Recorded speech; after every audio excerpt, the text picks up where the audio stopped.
Chers auditeurs, chères auditrices, bonjour. Bonjour Yoran. Bonjour Fred. Voilà, eh bien, nous avons parlé du conflit et de ses conséquences, jusque-là. Le grand conflit. Conséquences sur la nature, conséquences sur les humains que nous sommes. Et nous avons constaté la dernière fois, avec un certain nombre d'exemples, dont celui de Job, que le conflit était finalement individualisé. Chacun, personnellement, était véritablement confronté à ce conflit. À l'échelle de sa propre vie. Voilà, servait de terrain à ce conflit. Champ de bataille. Champ de bataille. Eh bien, il faut bien que ce conflit s'achève. Normalement, tous les conflits trouvent une issue. Ben oui, c'est à souhaiter, oui. Eh bien, la parole de Dieu nous assure que ce conflit prendra fin. Il y aura une issue. Ça, c'est une excellente nouvelle.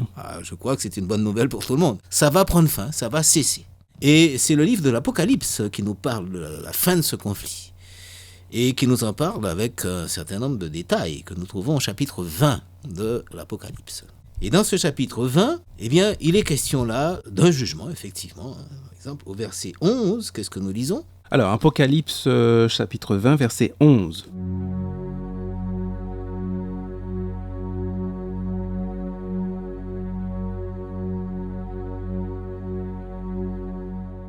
Alors je vis un grand trône blanc, et celui qui y était assis. La terre et le ciel s'enfuirent devant lui, et il ne se trouva plus de place pour eux. Bien, eh bien, Dieu est sur son trône, et la position assise dans la Bible, quand il s'agit de quelqu'un qui est sur un trône, cette position assise, eh bien, définit à coup sûr, pratiquement, une position de juge. Donc en fait, Dieu est assis sur ce trône, parce qu'il va entreprendre un jugement. Et on appellera ça le jugement dernier. Ouh là là, mais ça fait froid dans le dos.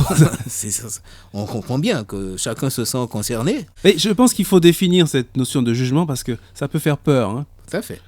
Eh bien, le jugement, c'est la ratification, tout simplement, d'un choix qui a été effectué par tout un chacun.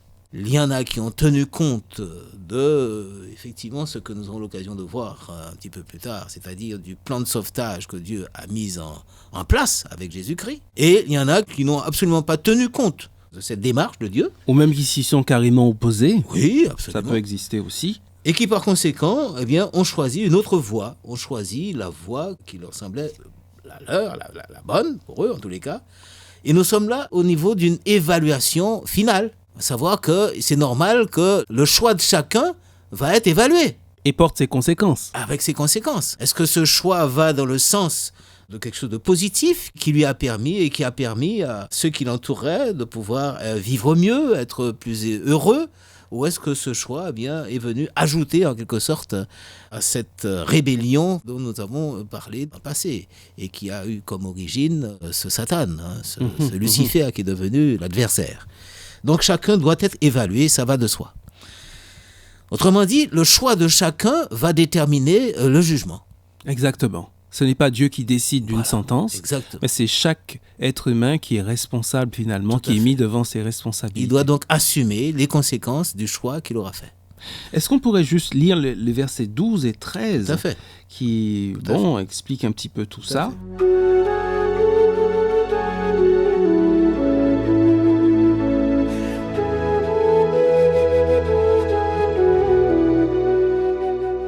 Alors je vis les morts, les grands et les petits, debout devant le trône. Des livres furent ouverts, et un autre livre fut ouvert, qui est le livre de la vie. Les morts furent jugés d'après ce qui était écrit dans les livres, selon leurs œuvres. La mer rendit les morts qui étaient en elle, la mort et le séjour des morts rendirent les morts qui étaient en eux, et ils furent jugés chacun selon ses œuvres. Voilà, eh bien, il y a là, je dirais, une remarque que nous pourrions faire. Est-ce que les morts peuvent être jugés ? Est-ce que pour être jugés, il faut qu'ils soient vivants ? Ça va de soi. Oui, bien sûr. Et ce n'est pas par contumace qu'a lieu ce jugement. Donc quelque chose doit se produire auparavant. Et le livre de l'Apocalypse nous laisse clairement entendre qu'il y aura une résurrection de tous ces morts qui sont morts depuis la chute d'Adam jusqu'au retour du Christ. Donc, ça va de soi que ces gens, d'abord, que ces personnes, que tous ces morts ressuscitent pour prendre connaissance de ce qui va être l'évaluation de leur vie. du choix qu'ils auront fait de leur vivant. Tout à fait, tout à fait. Je me permets aussi de rajouter quelque chose par rapport à ce texte, puisqu'on a vu que chacun est jugé selon ses œuvres, ça vient deux fois, et on pourrait prendre le mot œuvre au pied de la lettre, c'est-à-dire que finalement, le fait d'être sauvé, c'est une question d'action. Mais lorsqu'on prend ce texte de Jean chapitre 6, versets 27 et verset 29, le Christ, Jésus, est très clair sur ce que l'on entend par œuvre ici, qui mène au salut. Jean chapitre 6, verset 27 et ensuite verset 26.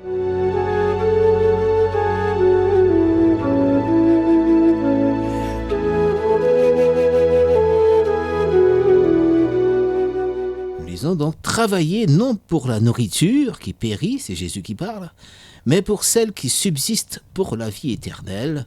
Voilà, celle qui subsiste pour la vie éternelle. Et verset 29 ? Et verset 29, Jésus leur répondit, « L'œuvre de Dieu, c'est que vous croyiez en celui qui l'a envoyé. » L'œuvre de Dieu, finalement, c'est de faire quoi ? C'est de croire, c'est de saisir par la foi ce que Dieu propose en Jésus-Christ. Donc, il y a quand même des œuvres, mais on s'aperçoit que ces œuvres sont tout simplement la conséquence du choix qui a été fait, du choix de foi qui a Exactement, été fait. de cette foi. Donc, ces œuvres doivent être examinées et doivent être forcément consignées, et avec les conséquences qui concernent chacun. Alors, dans le jugement dernier, il faut reconnaître que ceux qui seront jugés seront ceux qui auront mésusé de ce plan, enfin qui auront mis de côté ce plan, qui n'ont pas tenu compte. Leurs œuvres sont nécessairement mauvaises. C'est ça, c'est ça. Et c'est ce que l'on constate, et avec les conséquences qui s'accompagneront. En tout cas, ce qui est intéressant, c'est que Dieu considère chaque être humain comme étant responsable. Absolument. Et nous le sommes dans notre vivant. Absolument. Donc c'est maintenant que nous devons choisir, que nous devons nous exercer au bon choix.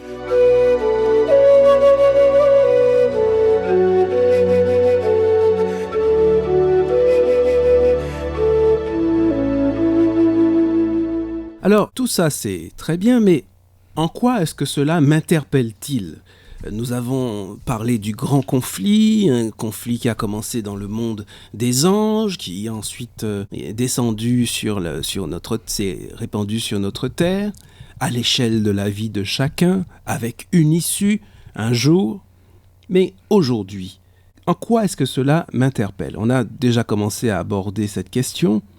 Disons déjà premièrement que le fait de savoir que ce grand conflit existe dans le monde et à l'échelle de ma propre vie jette une lumière, à mon sens, sur le mystère de la souffrance et du mal.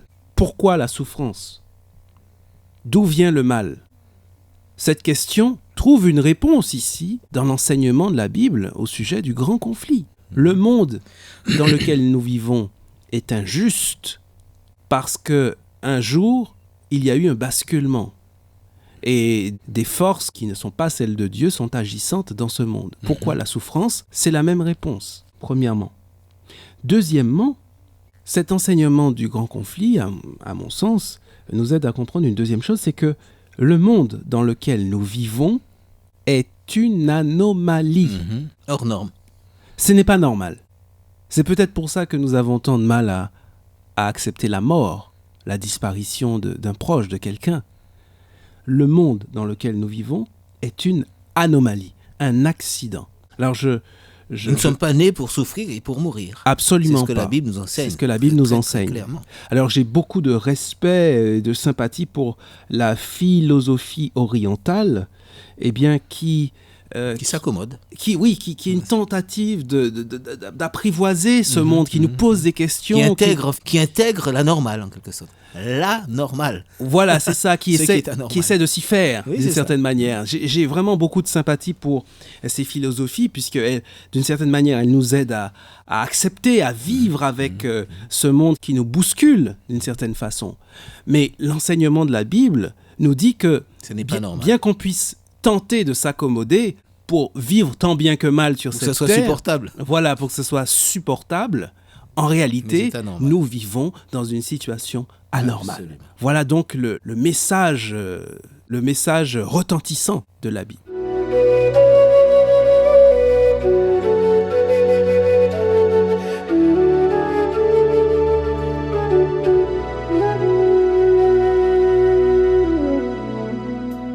Ce qui nous amène à constater que le mal est le fruit d'une liberté mal utilisée. Mal utilisé, oui. Chacun, en fait, a la possibilité de soit faire confiance à celui qui a établi les normes, c'est-à-dire Dieu, ses normes à lui, Oui, et non pas prendre leur autonomie, comme nous l'avons vu il y a quelque temps, nous avons parlé de ça déjà, prendre leur autonomie, c'est-à-dire fabriquer leurs propres normes, donc leurs propres lois. alors que certaines personnes peuvent être quand même gênées par cette notion de norme lorsqu'on parle de Dieu, parce que certaines personnes n'aiment pas cette notion de norme.